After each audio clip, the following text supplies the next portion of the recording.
Hello everyone, welcome to my YouTube channel let's study साथ साथ। तो जैसा कि आपको पता है, इस चैनल पर अभी लिटरेरी टर्म्स और फिगर ऑफ स्पीच की सीरीज चल रही है और इसका आज ये पार्ट नंबर 18 है, जिसमें हम 50 क्वेश्चंस को सॉल्व करने वाले हैं जो रिलेटेड होंगे लिटरेरी टर्म्स से भी और फिगर ऑफ स्पीच से भी। ठीक है, आई होप प्रीवियस वीडियोस को आपने देख ही लिया होगा और अभी तक नहीं देखा है तो चैनल पर पूरी प्लेलिस्ट अवेलेबल है। आप जाकर पार्ट नंबर 1 से लेकर पार्ट नंबर 17 तक सारे पार्ट देखिए।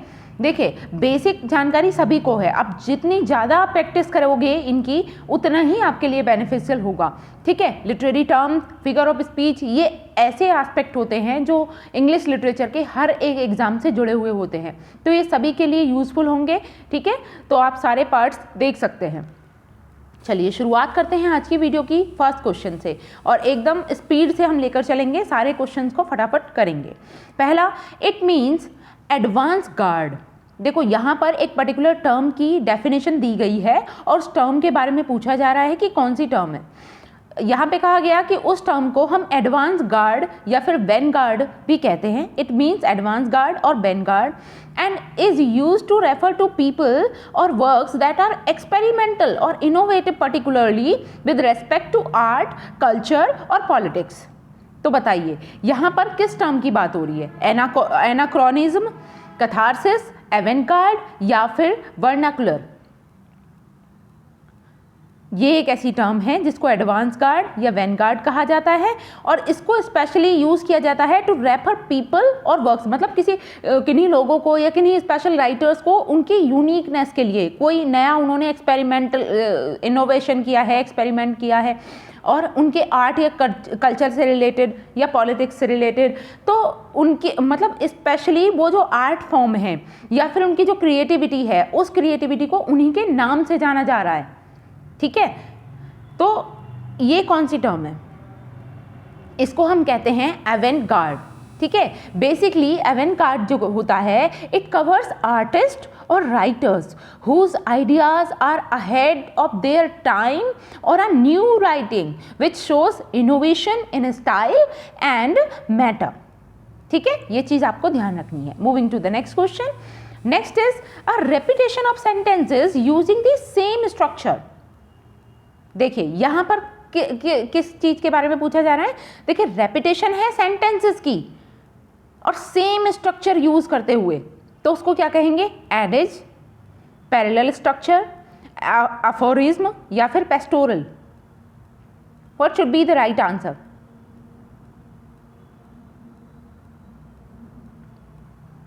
यस, सोचिए, आंसर कीजिए। देखिए, जब रेपिटेशन हो रही है सेंटेंसेस की और सेम स्ट्रक्चर यूज किया जाता है, स्पेशली इस पर फोकस करना है। जब भी सेम स्ट्रक्चर की बात होगी, सेम स्ट्रक्चर में सेंटेंसेस का रेपिटेशन हो रहा है, तो उसको हम पैरेलल स्ट्रक्चर बोलते हैं। Option number B is the right answer, parallel structure. ठीक है, moving to the next question. Next question is the structure of a story, the sequence in which the author arranges events in a story. The structure of a 5-act play often includes the rising action, the climax, the falling action and the resolution. इसको क्या कहेंगे? एक कोई भी story है, उसका जो proper structure होता है, राइटर ने किस वे में उसको अरेंज किया है, उसके जो इंसिडेंट हैं उनको किस तरीके से लगाया है, सीक्वेंसिंग किस तरीके की है।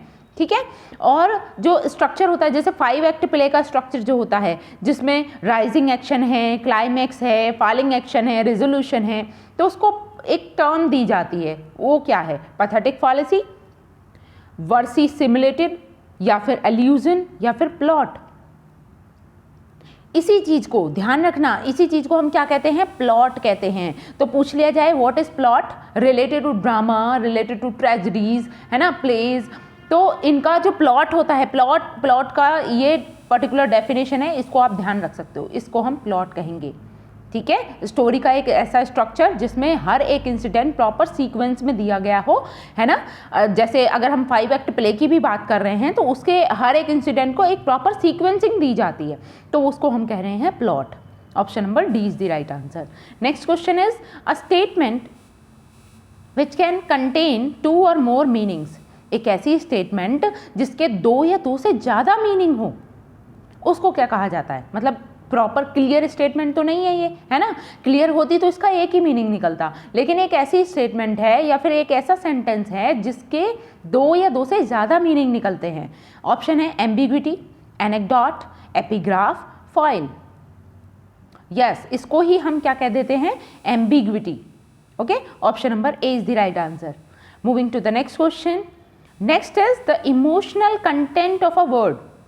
किसी भी वर्ड का इमोशनल कंटेंट क्या कहलाएगा। इमोशनल कंटेंट से मतलब है कि कोई वर्ड है उसका हम इमोशन के एस्पेक्ट में क्या मीनिंग निकाल रहे हैं, ठीक है। या फिर देखो, वर्ड के कई सारे मीनिंग हो सकते हैं, एक वर्ड के डिफरेंट डिफरेंट मीनिंग हो सकते हैं, और वो डिपेंड करता है, डिपेंड ऑन दी सिचुएशन, किस सिचुएशन में हम उस वर्ड को यूज कर रहे हैं, ठीक है। तो वहां पर उसका जो इमोशनल कंटेंट होगा उसको क्या कहते हैं, connotation, figurative language, denotation, epic. जैसे हम रिसर्च के वर्क में भी देख रहे हैं ना, यूजुअली वर्ड्स जो होते हैं उनकी ऑपरेशनल डेफिनेशंस कुछ और होती है। हर एक रिसर्च के एस्पेक्ट में एक ही सिमिलर वर्ड का डिफरेंट डिफरेंट मीनिंग हो सकता है। तो उस चीज़ को, यस, इसका जो राइट मीनिंग होगा वो है कनोटेशन, ठीक है। Emotional content of a word is known as connotation. Okay, option number A is the right answer. और डिक्शनरी वाले मीनिंग को क्या कहेंगे, देखो, इमोशनल कंटेंट यानी कनोटेशन, और dictionary definition of a word, dictionary definition of a word is known as denotation. तो आपको कनोटेशन और डिनोटेशन दोनों चीज समझ आई होंगी। अगर हम लिटरल मीनिंग निकाल रहे हैं, किसी वर्ड की डिक्शनरी डेफिनेशन देख रहे हैं, डिक्शनरी में मीनिंग खोज रहे हैं, तो वो क्या है, वो डिनोटेशन है।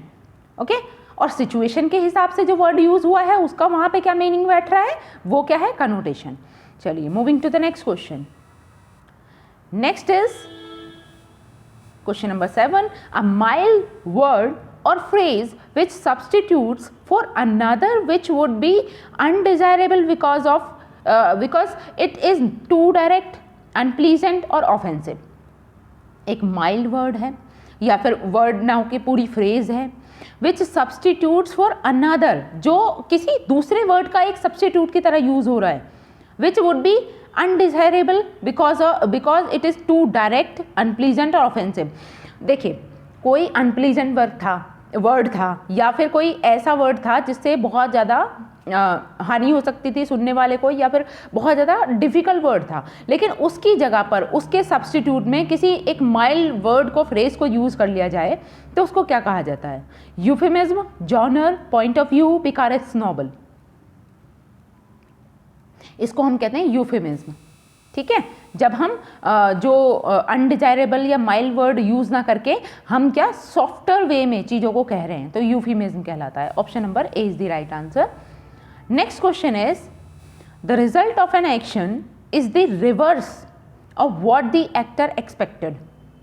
इस चीज़ को क्या कहा जाएगा, देखिए, किसी भी एक्शन जो एक्टर एक्सपेक्ट कर रहा था उसके रिवर्स में अगर एक्शन का रिजल्ट निकल कर आता है तो उसको क्या कहेंगे, understatement, situational irony, post modernism या फिर ऑक्सीमोरोन।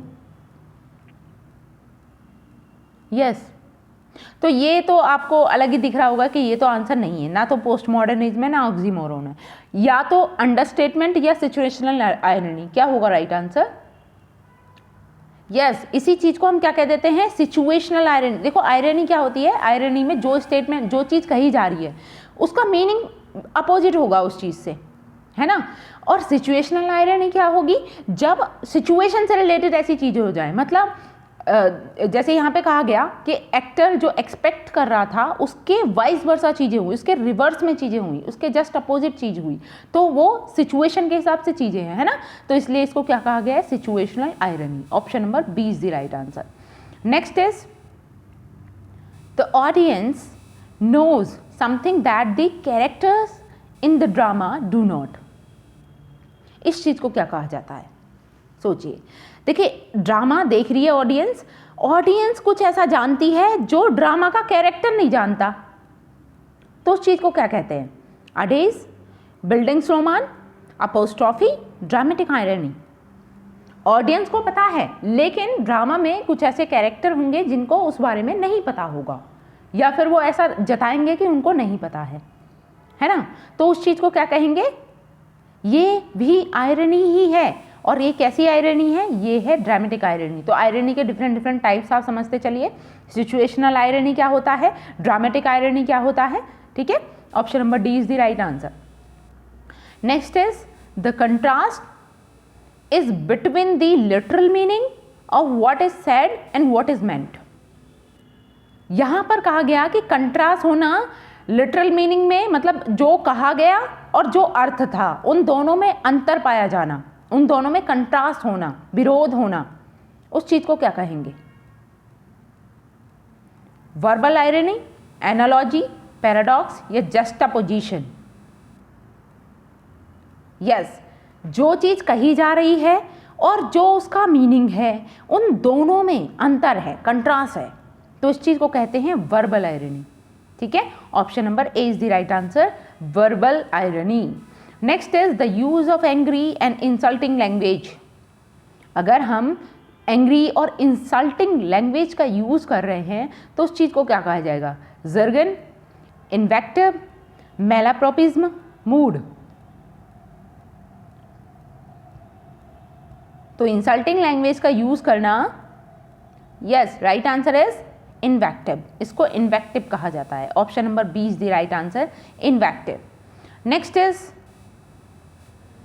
Pervasive irony. देखिए आयरनी का ही एक और टाइप है, pervasive irony created by a structural feature such as a native protagonist whose view point is consistently wrong, shared by neither other nor reader is none as this. Neither author nor reader. Pervasive irony है created by a structural feature such as a native protagonist whose viewpoint is consistently wrong. एक native protagonist है या नायब protagonist है, sorry native नहीं था, ये नायब था। नायब मतलब सीधा साधा भोला भाला सा इंसान, ठीक है। तो naive protagonist whose view point is consistently wrong. एक मतलब कोई ड्रामा है, उसका प्रोटैगनिस्ट है, उसका हीरो है, वो नायब किस प्रवृत्ति का है और कंसिस्टेंटली उसका जो व्यू पॉइंट है वो रॉन्ग हो रहा है। Share by neither author nor reader, और जिसको ना तो शेयर किया जा रहा है ऑथर के द्वारा ना रीडर के द्वारा, तो इसको क्या कहेंगे? मीटोनिमी, मिथ, स्ट्रक्चरल आयरनी या सटायर? यस, देखिए परवेसिव आयरनी जो होती है वो स्ट्रक्चरल फीचर्स के तहत ही क्रिएट की जाती है, ठीक है। तो इसलिए इसको स्ट्रक्चरल आयरनी बोलेंगे कि मतलब जो प्लॉट है ना ड्रामा का, वो उसका स्ट्रक्चर इस तरीके से सेट कर दिया गया है कि जो उसमें प्रोटैगनिस्ट है उसके जो व्यू पॉइंट है बार बार गलत सिद्ध हो रहा है, ठीक है। तो structural irony. Next is the hero और central character of a literary work. किसी भी लिटरेरी वर्क का जो सेंट्रल कैरेक्टर होता है, हीरो होता है, उसको क्या कहते हैं? Genre, literary theory, motive. यहाँ तो ऑप्शन ही इस तरीके के दे दिए गए हैं कि आप इजीली फाइंड आउट कर सकते हो। Right answer is protagonist. और विलेन जो होगा उसको क्या कहते हैं? यस, उसको एंटागोनिस्ट बोलते हैं। तो ध्यान रखना है, मेन कैरेक्टर, सेंट्रल कैरेक्टर या hero is known as protagonist. Next is a device in literature where an object represents an idea. Literature में एक ऐसी डिवाइस या फिर एक कह सकते हैं literary term, where an object represents an idea, जहां पर एक ऑब्जेक्ट, एक वस्तु, ठीक है, या कोई ऑब्जेक्ट रिप्रेजेंट करता है किसी आइडिया को, उसको क्या कहेंगे? नरेटर, पैरोडी, सिंबलिज्म या थीम? यस, जब किसी वस्तु के माध्यम से, ठीक है, कोई आइडिया रिप्रेजेंट किया जाता है तो उसको ही हम सिंबलिज्म कह देते हैं, क्योंकि ये जो पर्टिकुलर वस्तु है, जो ऑब्जेक्ट है, वो एक सिंबल का काम कर रही है उस चीज को रिप्रेजेंट करने के लिए, उस आइडिया को रिप्रेजेंट करने के लिए, ठीक है। जब कोई वस्तु सिंबल की तरह यूज कर ली जाए तो वही क्या कहलाएगा? Symbolism. Option number C is the right answer. Next is a figure of speech wherein a comparison is made between two unlike quantities without the use of words like or as। एक ऐसी figure of speech जहां पर comparison किया जाता है दो unlike quantities में, मतलब दो असमान वस्तुओं के बीच में कंपैरिजन हो रहा है without the use of words like और एज। लेकिन लाइक और एज जैसे वर्ड्स का यूज किए बिना ये कंपैरिजन हो रहा है, तो किसकी डेफिनेशन है बताइए? Metaphor, soliloquy, simile, analogy. तो आप सभी जानते हैं जिसको हम इम्प्लाइड सिमिली भी बोलते हैं, ठीक है, metaphor. Option number A is the right answer, metaphor. Next is a purification of emotion in literature और आर्ट। ये कई बार रिपीट हो चुका है question. Purification of emotion is known as catharsis, ठीक है। Option number A is the right answer. Specially ये जुड़ा हुआ होता है ट्रेजेडी से, ठीक है, और प्योरिफिकेशन ऑफ इमोशन को कहते हैं catharsis. Next is N authors choice of words. किसी भी ऑथर के खुद की जो चॉइस ऑफ वर्ड्स होती है, ठीक है, मतलब कोई मान लो पोएट है और वो पोएट्री कर रहा है और उसके जो चॉइस ऑफ वर्ड्स है अपनी पोम में लिखने के लिए, उसको क्या कहेंगे? Epic, diction, syntax, genre. Yes, it is known as diction. Option number B is the right answer. Next is a word और phrase preceding or following a name which serves to describe the character in literature। एक word या फिर हम कहें एक phrase जो proceeding करती है या फिर फॉलोइंग करती है name which serves to describe, एक नेम को फॉलो करती है, serves to describe the character in literature. Yes, literature में कैरेक्टर को डिस्क्राइब करने के लिए। Hamartia, hubris, epigraph, epithet. इसको कहते हैं epithet, epithet, sorry, epithet. Option number D is the right answer. Next is a statement which lessens or minimizes the importance of what is meant। एक ऐसे statement जो कम करके बताए किसी चीज़ को, मतलब जो रियल मीनिंग निकलना था सेंटेंस का, फ्रेज का, उसको और भी मिनिमाइज करके और भी लेसन करके बताया जाए, तब क्या होगा? इसको क्या कहते हैं? Verse similitude, understatement, colloquialism, hyperbole. Yes, आप सभी जानते हैं इसको हम अंडरस्टेटमेंट कहते हैं। Option number B is the right answer. Next question is wise saying, proverb, short memorable saying that express a truth and is handed down from one generation to the next. कोई एक बहुत ही wise saying हो सकती है, एक proverb होती है, एक शॉर्ट स्टेटमेंट होती है जो बहुत ही मतलब उसमें बहुत ज्ञान वाली बात छिपी हुई होती है ना। मेमोरेबल सेइंग हो सकती है जो बहुत यादगार कहावतें होती हैं, है ना। दैट एक्सप्रेसेस अ ट्रूथ, जो एक सत्यता को एक्सप्रेस करती है, एंड इज हैंडेड डाउन, और इसको हैंड ओवर किया जाता है एक जनरेशन से दूसरी जनरेशन को। तो इसको क्या कहेंगे? Aphorism, analogy, adage, apostrophe. ध्यान रखना है, इसको एडेज कहते हैं, ठीक है। Option number C is the right answer. एक छोटी सी स्टेटमेंट होगी लेकिन एक विटी स्टेटमेंट होगी जो सभी के लिए यूजफुल होती है। Next is a play on words where in a word is use to convey two meanings at the same time. Play on words किसे कहा जाता है? जहां पर एक वर्ड का यूज हम करते हैं दो मीनिंग्स के लिए एक ही पोजीशन में।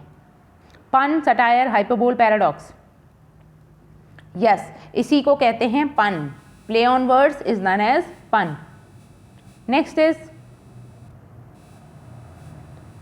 अ movement away from the view point of modernism.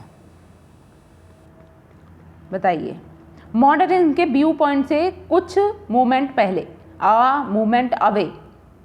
Naturalism, malapropism, modernism, post modernism.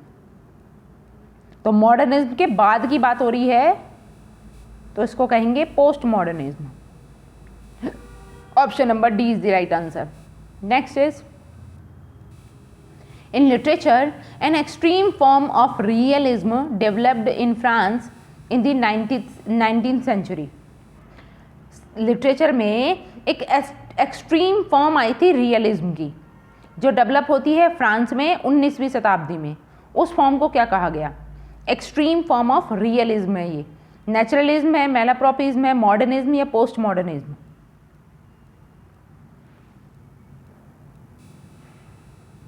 Yes, इसको कहा जाता है naturalism. Option number A is the right answer.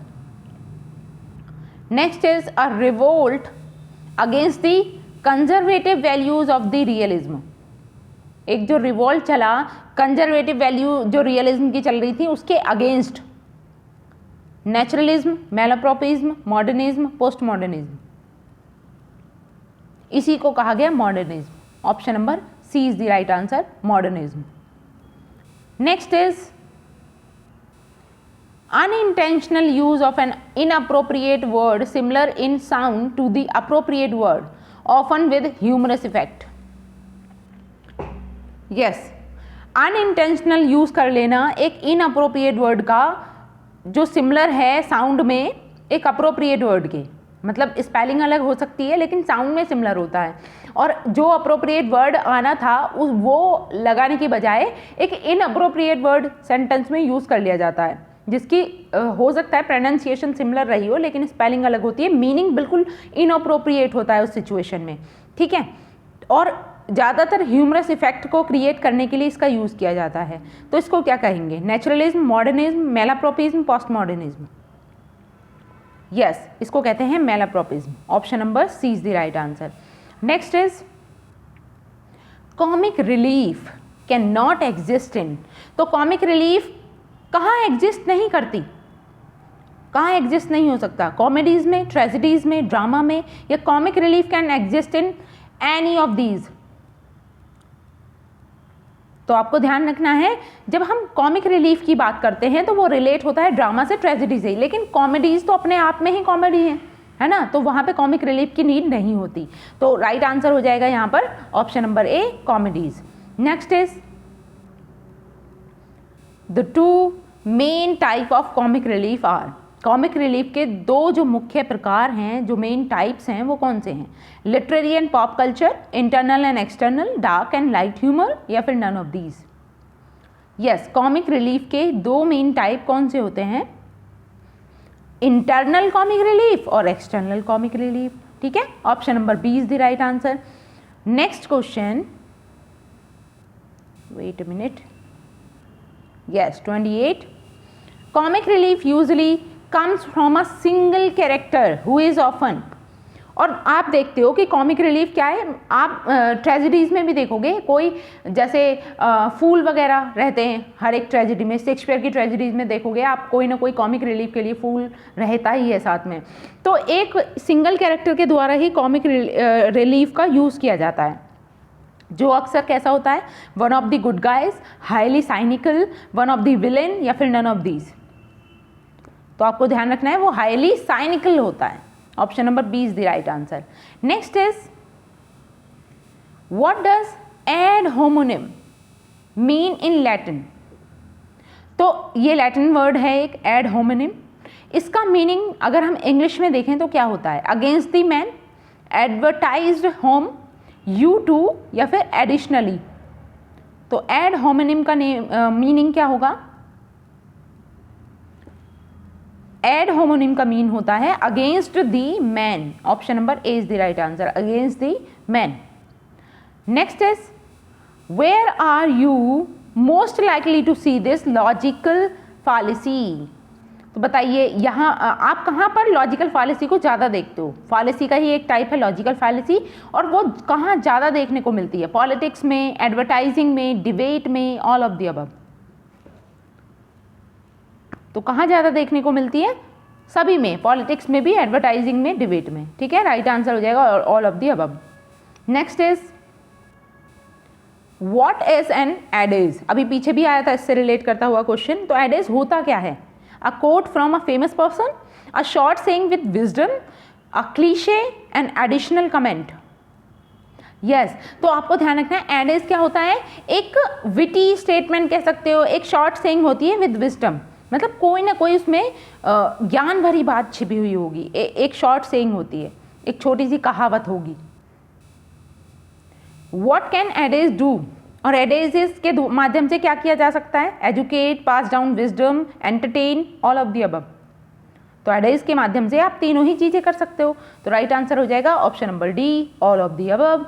Next question is how is an adage different from a cliche. तो ये एडेज जो होता है वो क्लीशे से कैसे डिफरेंट है, कैसे अलग है? दे आर एग्जैक्टली सेम, क्या एडेज और क्लीशे सेम ही है, या फिर cliches are over used and unoriginal, adage are shorter या फिर नन ऑफ दीज। तो आपको ध्यान रखना है क्लीशे जो होता है ना ये तो ओवर यूज्ड होता है, जब हम वर्ड्स का बहुत ज़्यादा ओवर यूज कर ले। Option number B is the right answer. Next is what is anaphora. Anaphora क्या है बताइए। ऑप्शन है repetition of a phrase at the end of the sentences, repetition of a phrase at the beginning of the sentences, repetition of a phrase in the middle of the sentences, या फिर repetition of a phrase in a direct row. तो anaphora, yes, repetition of a phrase at the beginning of the sentences. ये चीज ध्यान रखनी है, जब वो किसी भी फ्रेज की रेपिटेशन हो रही हो और हर एक सेंटेंस की शुरुआत में ही रेपिटेशन हो। ठीक है, option number B is the right answer. Next is how is anaphora different from epistrophe. तो एपिस्ट्रॉफ से या एपिस्ट्रॉफी से एनाफोरा कैसे अलग है, कैसे डिफरेंट है। Epistrophe is less compelling, anaphora is typically more serious, epistrophe is at the end of the sentences, या फिर epistrophe is in the middle of the sentences. तो जैसे आपने एनाफोरा के बारे में पढ़ा, एनाफोरा में जो रेपिटेशन होती है फ्रेज की या सेंटेंस की, वर्ड्स की या फ्रेज की, वो ना सेंटेंस के शुरुआत में हो जाती है, at the beginning of the sentence, है ना। और जब रेपिटेशन वर्ड की फ्रेज की सेंटेंस के एंड में हो, ठीक है, एंड ऑफ द सेंटेंस, उसको हम कहते हैं epistrophe. Epistrophe is at the end of the sentence. Okay, option number C is the correct answer. Next question, next is when can anaphora not be used. कहां पर anaphora का use नहीं किया जा सकता, पोइट्री में, प्रोज में, technical writing में, या एडवर्टीजमेंट में। तो देखिए लिटरेरी वर्क्स में तो यूज हो सकता है एनाफोरा का, लेकिन जो टेक्निकल राइटिंग्स हैं उनमें हम बार बार अगर किसी फ्रेज या वर्ड को रिपीट करेंगे तो वो क्लीशे हो जाएगा कहीं ना कहीं। ठीक है, तो राइट आंसर है option number C, in technical writing. Next is, देखिए यहां पर एक एग्जाम्पल दिया है, which phrases are example of anaphora in the following passage. तो इसमें हमें उस फ्रेज को, या अगर एक से ज्यादा फ्रेज है तो उसे फाइंड आउट करना है जो एनाफोरा का एग्जाम्पल बन सकती है। तो देखते हैं, लाइन है, now let us fight to fulfil that promise, let us fight to free the world, to do away with national barriers, to do away with greed, with hate and intolerance. Let us fight for a world of reason, a world where science and progress will lead to all men's and happiness. तो आप देखोगे यहाँ पे ना दो phrase का repetition हो रहा है। पहली फ्रेज let us fight, देख रहे हो यहाँ पे let us fight और let us fight, है ना। और दूसरी फ्रेज यहाँ पर है जिसका दो बार रेपिटेशन हुआ, to do away with, और यहाँ पर भी है टू डू अवे विद, है ना। तो यहाँ पे दो फ्रेजेस हैं जिनका रेपिटेशन हो रहा है और ये ही एनाफोरा का एग्जाम्पल है, लेट अस विद और टू डू अवे विद। तो राइट आंसर हो जाएगा बोथ ए एंड बी। ठीक है, moving to the next question. Next is what is an epistrophe. तो अभी हमने देखा था कि एनाफोरा और एपिस्ट्रॉफी में अंतर क्या है।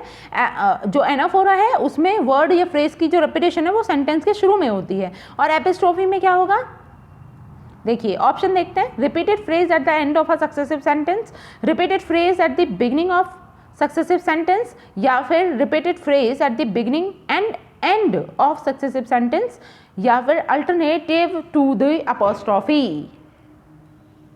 तो व्हाट इज एन एपिस्ट्रॉफी। तो ध्यान रखना है repeated phrase at the end of successive sentence. Option number A is the right answer. Next is, what is the relationship between epistrophe, anaphora and symplock? Epistrophe, anaphora और symplock में क्या संबंध है? Symplock is the use of both epistrophe and anaphora. Anaphora and epistrophe are both repetition. Epistrophe is at the beginning, anaphora is at the end, या फिर both and A and B. तो यहाँ पर भी राइट आंसर है both A and B. देखिए symploce is the use of both epistrophe and anaphora. Symploce क्या है, जब हम दोनों का यूज करें, एपिस्ट्रोफी का भी एनाफोरा का भी, है ना। और anaphora and epistrophe are both repetition, ये दोनों ही स्टेटमेंट सही हो जाएंगी, तो both A and B. Next is when can epistrophe not be used. कहाँ पर हम एपिस्ट्रोफी नहीं यूज कर सकते? In a formal speech, in a research manual, in everyday conversation, या फिर इन अ पोम। तो पोएम में तो आप डेफिनेटली यूज़ कर सकते हो। एवरीडे कन्वर्सेशन में भी अगर आप लास्ट फ्रेज को बार बार रिपीट कर रहे हो, नो प्रॉब्लम। फॉर्मल स्पीच में भी कर सकते हो, लेकिन रिसर्च मैनुअल में आप ऐसा नहीं कर सकते, ठीक है। Option number B is the right answer. Next is which of the following is an example of epistrophe. Epistrophe का एक एग्जाम्पल क्या है इसमें से? First statement, I know you can, I see you can, I swear you can. You can, you can, you can. अगला statement देखते हैं, you are great, you are powerful, you are the best. तो यहां पर you are का repetition है, देखोगे आप, यू आर, है ना। आगे देखते हैं, we need you, we want you, we hope you will join our team. तो यहाँ पर यू तो ठीक था, लेकिन अगले में भी सिर्फ यू आना था, you will join our team नहीं आना था। अदरवाइज ये भी एग्जाम्पल किसका हो जाता है? एपिस्ट्रॉफी का। दैट्स ऑल या फिर दैट्स इट, तो ये भी नहीं है। तो आप देखोगे यहाँ पे दैट्स और दैट्स, ये किसके एग्जाम्पल? ये एनाफोरा के example. You are, you are, you are, ये भी एनाफोरा का एग्जाम्पल। तो डी और बी तो एनाफोरा हैं, है ना, तो इसलिए कट हो गए। और इसमें यहाँ पर यू विल आ गया, तो इसलिए कट हो गया। राइट आंसर है ऑप्शन नंबर ए। इसमें आप देख सकते हो एपिस्ट्रॉफी का example, I know you can, I see you can, I swear you can. तो हर एक सेंटेंस के एंडिंग में एक जो फ्रेज है वो रिपीट हो रही है। Next, what is N allusion. Allusion क्या होता है? A metaphor, a reference, a cliché, a symbol. तो अल्यूजन को आप क्या कह सकते हो? एक रेफरेंस कह सकते हो। Option number B is the right answer. Next question, why is climax important. Climax क्यों इंपॉर्टेंट है? It is the point in the story when things get complicated. It is the point in the story when the conflict is faced and overcome. It is the point in the story when the conflict is introduced. It is the point in the story when we meet the protagonist. तो climax क्या होता है specially, क्यों important है? क्योंकि climax ही एक ऐसा point होता है जहाँ पर स्टोरी में एक ऐसा पॉइंट होता है जहाँ पर कॉन्फ्लिक्ट फेस किया जाता है और उसको ओवरकम किया जाता है, ठीक है। तो क्लाइमैक्स इसी चीज को कहते हैं। It is the point in the story when the conflict is faced and overcome. Option number B is the right answer. Next is what is true of anti climax and climax. तो anti climax और climax के बारे में क्या सही है? First है, both involve the end of a conflict. Anti climax is less exciting than climax. Climax and anti climax have nothing in common, या फिर बोथ ए एंड बी। तो यहाँ पर भी right answer both A and B है। देखो, anti climax less exciting होता है क्लाइमैक्स से, क्योंकि क्लाइमैक्स में तो देखते ही ना हम, हीरो किसी प्रॉब्लम में आएगा, वो प्रॉब्लम को फेस करेगा, उसको ओवरकम करेगा। तो बहुत मतलब स्टोरी का एक तरीके से मेन एस्पेक्ट वही है, ठीक है। और हर एक में, दोनों में, मतलब एंटी क्लाइमैक्स में भी और क्लाइमैक्स में भी involve the end of a conflict, ठीक है। मतलब इसमें किसी कॉन्फ्लिक्ट का, किसी दुख भरी चीज़ों का अंत हो रहा होता है। तो right answer both A and B. Next is when does climax generally occur in a story. तो सामान्यतः जो क्लाइमैक्स है किसी भी स्टोरी में कब आता है? एट द बिगनिंग, शुरुआत में, इन द लास्ट सेंटेंस, या फिर जब खत्म हो जाए स्टोरी उसके लास्ट सेंटेंस में, टुवर्ड्स द एंड, या फिर इन द एग्जैक्ट मिडिल, या फिर बिल्कुल मिडिल में, एग्जैक्टली बीचों बीच, या फिर टुवर्ड्स द एंड, एंड की तरफ। यस, तो आपको ध्यान रखना है क्लाइमैक्स एंड की तरफ ही होता है, towards the end. Option number C is the right answer. Next is chiasmus. Chiasmus is most appreciate in. तो कियास्मस को मोस्ट अप्रिशिएट किया जाता है कहाँ? फॉर्मल एस्से में, पोइट्री में, फिक्शन में, या ऑल टाइप ऑफ राइटिंग। तो कियास्मस हर जगह यूज किया जा सकता है, फॉर्मल एस्से में भी, पोइट्री में भी, फिक्शन में भी। Right answer all types of writing. Next is which of these is a chiasmus. आप बताइए इसमें से कौन सा एग्जाम्पल है क्यासमस का। देखिए यहाँ पर, that's one small step for man, one giant leap for mankind. It was the best of time, it was the worst of time. We did not land on Polymouth Rock, Polymouth Rock landed on us. A man's gotta do what a man's gotta do. तो कौन सा right example है क्यासमस का। देखिए क्यासमस में होता क्या है, मतलब जैसे एक सेंटेंस दिया गया है, ठीक, तो उसका जो लास्ट वाला वर्ड होगा, लास्ट वाली जो फ्रेज होगी, उसी से हमारा नया सेंटेंस क्रिएट होगा। ये और ये सिमिलर होंगे, ठीक है, और जो इस सेंटेंस का सब्जेक्ट होगा वो कहीं ना कहीं इससे मैच कर रहा होगा, इसके ऑब्जेक्ट से, ठीक है। क्यासमस ये होता है। तो ये स्थिति कहाँ बन रही है, आप ऑप्शन नंबर सी को रीड आउट करो। We did not land on Plymouth Rock, फिर दूसरा सेंटेंस शुरू हुआ, Plymouth Rock landed on us, तो वी का अस बन गया, ठीक है। तो ये क्रॉस में चल रही है चीज़ें, तो इसी को क्यासमस बोल देते हैं। Option number C is the right answer. Moving to the next question. Next is consonance is one of the most common technique for creating।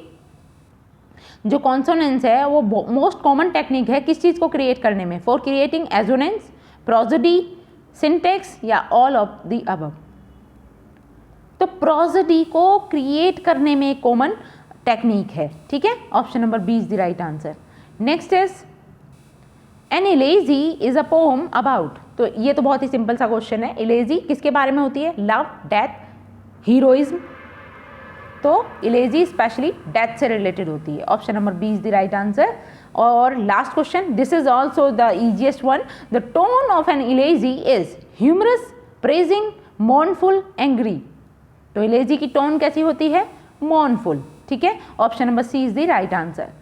Okay then, आज के लिए हम इतना ही रखेंगे। आई होप मेरी ये वीडियो आपको अच्छी लगी होगी, और अगर वीडियो अच्छी लगी है तो आपको इसको लाइक करना है, शेयर करना है, कमेंट बॉक्स में अपने रिस्पॉन्सेज ज़रूर देने हैं, क्योंकि हर एक कमेंट का मैं रिप्लाई करती हूँ पर्सनली, और मुझे भी अच्छी मोटिवेशन आती है जब आप अपने अच्छे अच्छे कमेंट्स लिखते हो, ठीक है। मिलते हैं नेक्स्ट वीडियो में, तब तक के लिए thanks for watching, keep learning and keep supporting me. Thank you.